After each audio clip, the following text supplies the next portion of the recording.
Salut à tous, alors je vais vous montrer comment on mesure le jeu à la coupe d'un segment. Le jeu à la coupe, c'est quoi? C'est l'écart entre les deux becs du segment. Ce jeu, il faut qu'il soit compris entre 1 dixième et 3 dixièmes de millimètre.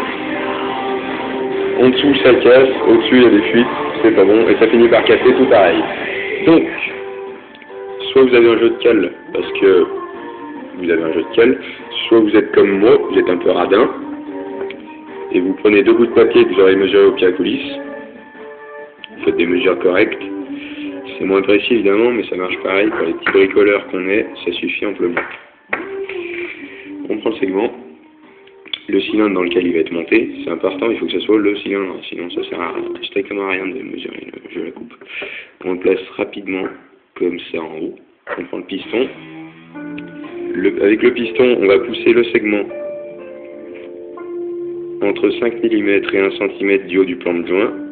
On utilise un piston pour que le segment il soit bien parallèle au plan de joint supérieur pour avoir une bonne mesure.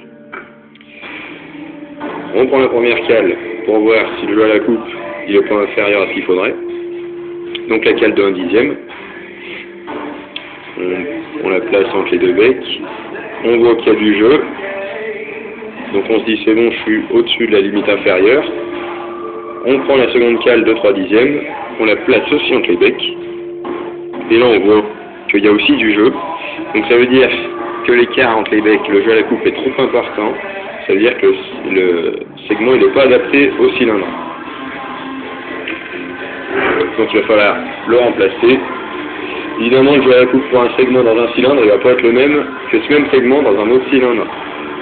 Il faut regarder parce que le cylindre aussi s'use, et comme il s'use, le jeu à la coupe change aussi. Donc voilà.